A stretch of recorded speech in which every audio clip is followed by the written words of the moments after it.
World's best law of attraction money and success coach అయిన ప్రముఖ షేక్ అన్వర్ గారిచే జూన్ 1 హైదరాబాద్ లో జరిగే one day magic of law of attraction and millionaire mind workshop కి register చేసుకోండి. Welcome to Suman TV. నేను మీ Suman TV Nag. According to Vedic astrology కనుక మనం చూస్తే జూన్ నుంచి డిసెంబర్ వరకు శతభిష నక్షత్రం వారికి ఏ విధంగా ఉండేటువంటి అవకాశం ఉంటుంది.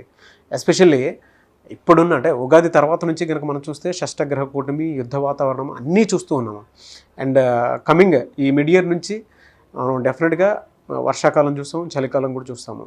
హెల్త్ రీత్యా కూడా ఏ విధంగా ఉండేటువంటి అవకాశం ఉంటుంది అనేది ఈరోజు మనతో పాటు వేదిక్ ఆస్ట్రాలజర్ ఉమా గారు ఉన్నారు. అది వారి మాటలు తెలుసుకుందాం. నమస్కారం ఉమా గారు. నమస్తే నాగరాజ్ గారు. కాలానుగుణంగా గోచార రీత్యా కూడా చాలా మార్పులు చేర్పులు కూడా చూస్తూ ఉంటామండి.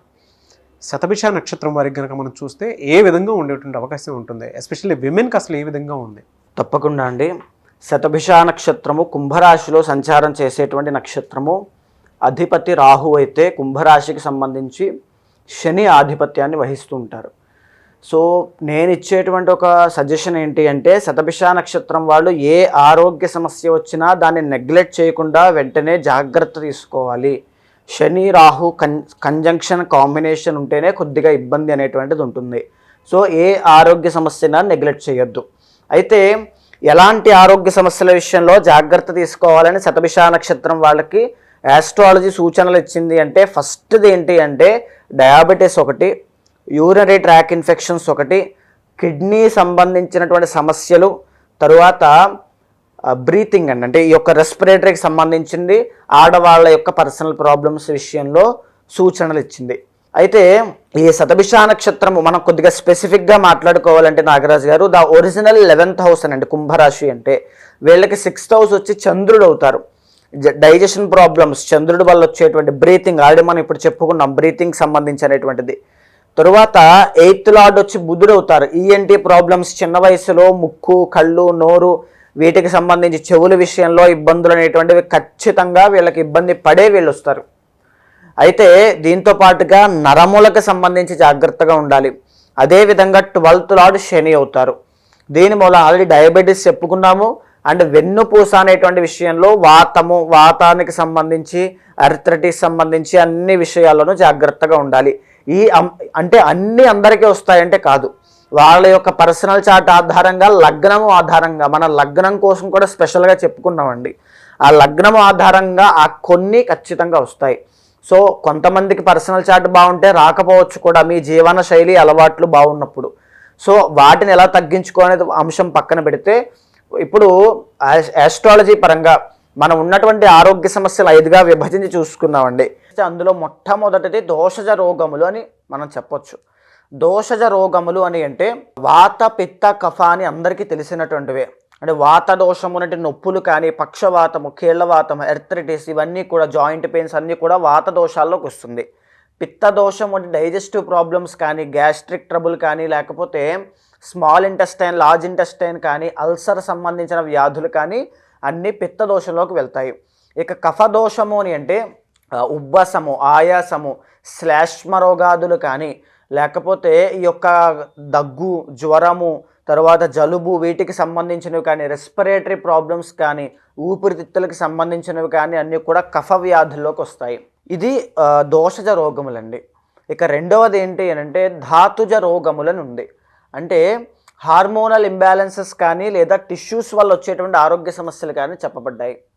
అంటే ఫర్ సపోజ్ ఇన్సులిన్ కానీ, థైరాయిడ్ కానీ, ఈస్ట్రోజన్ కానీ తీసుకున్నాం అనుకోండి, ఈ హార్మోన్స్ ఇంబ్యాలెన్స్ అవ్వడం వల్ల డయాబెటీస్, సంతానము, పర్సనల్ ఇన్ఫెర్టిలిటీ ప్రాబ్లమ్స్ అనేటువంటివి వస్తాయి.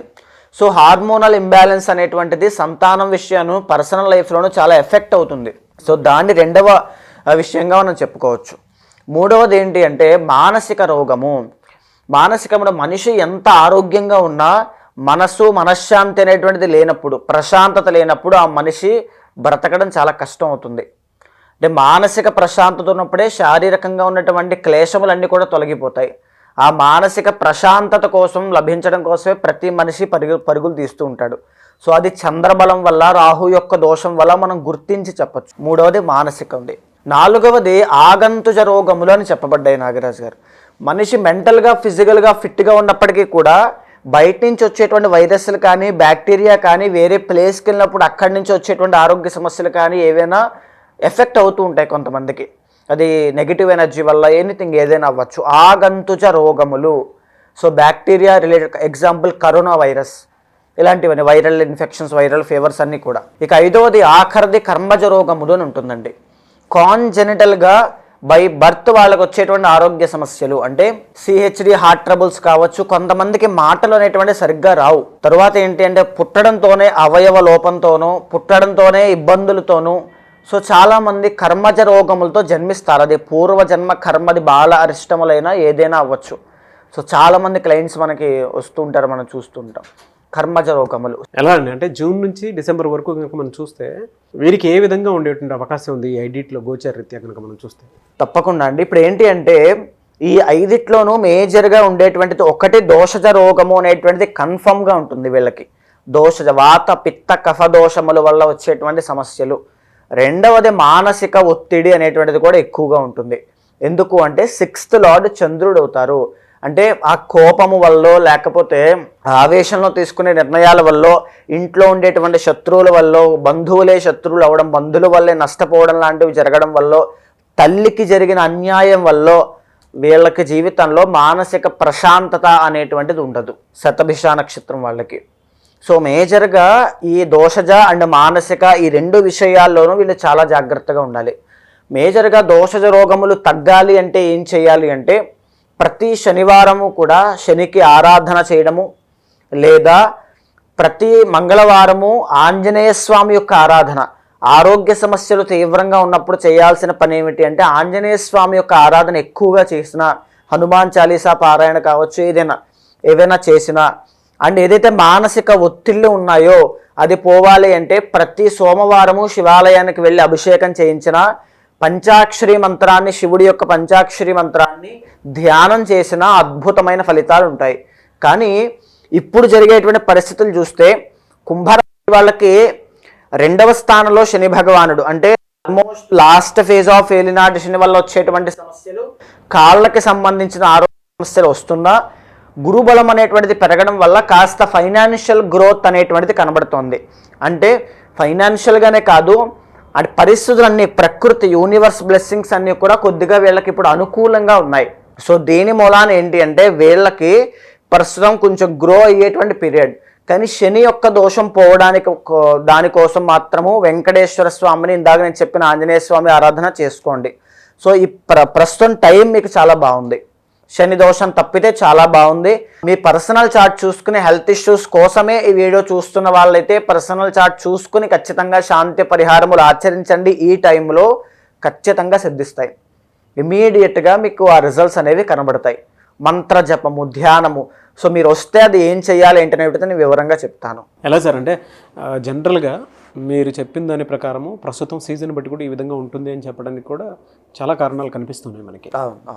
గోచార రీత్యానే ఇలా ఉంది అని అంటే పర్సనల్ చార్ట్ ప్రకారం కనుక మనం చూసుకుంటే డెఫినెట్గా కొన్ని మార్పులు చేపులు ఉంటాయి. అంటే యాస్టేజ్ ఇదే అని కాకుండా కూడా కొంతమందికి ఈ విధంగా ఉండేటువంటి అవకాశం ఉంటుంది అని అనుకుంటారు. మీ దగ్గర అపాయింట్మెంట్ తీసుకోవాలంటే ప్రాసెస్ ఏంటండి? తప్పకుండా అండి. ఎందుకు అంటే మనం మాట్లాడేటువంటిది గోచార అంశము.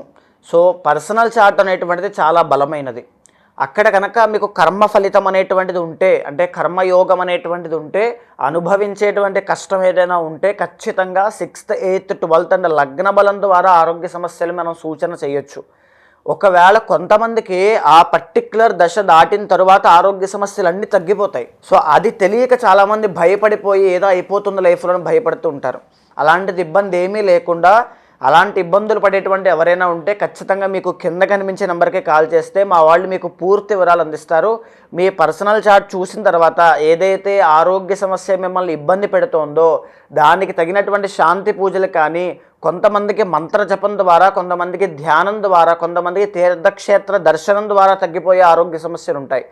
అది ఏ రకమైనటువంటి ఆరోగ్య సమస్య ఎలా తగ్గించుకోవాలనేటువంటిది ఒక మంత్రోపదేశం ఇచ్చి ఆరోగ్య సమస్యలు తగ్గేటట్టుగా, భగవద్ అనుగ్రహం కలిగేటట్టుగా చేస్తాను.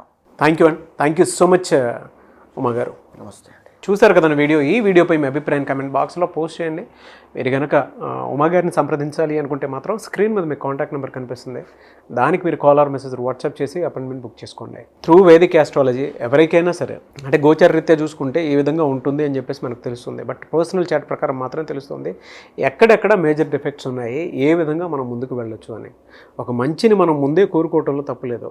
లేదు అని అంటే కొన్నిసార్లు మనకి ఏం జరుగుతుందో అనేటువంటి విషయం మనకు ఆ యాంగ్జైటీ నుంచి బయటపడాలి అన్నా, లేదా వేదిక్ ఆస్ట్రాలజీ ప్రకారం లేదు మన డేట్ ఆఫ్ బర్త్ ప్రకారం కనుక మనం చూసుకుంటే కొన్నిసార్లు తెలియకుండానే ఏ విధంగా లైఫ్ వెళ్తుంది, మనకి ఏదైతే బాగుంటుంది అనుకున్నటువంటి ఆలోచన మీకు గనక ఉంటే, అంటే ఇలా ఉంటే బాగుంటుంది, ఒక మంచి చేసుకుందాం అనుకున్నటువంటి ఆలోచన ఉంటే మాత్రం డెఫినెట్గా స్క్రీన్ మీద ఉమా గారి కాంటాక్ట్ నెంబర్ కనిపిస్తుంది. కాల్ ఆర్ మెసేజ్ వాట్సాప్ చేసి అపాయింట్మెంట్ బుక్ చేసుకోండి. ఈ వీడియో లైక్ చేయండి, షేర్ మాత్రం తప్పకుండా చేయండి. ఇలాంటి మరిన్ని వీడియోస్ కోసం మా ఛానల్ ఫాలో అవ్వండి. Thank you.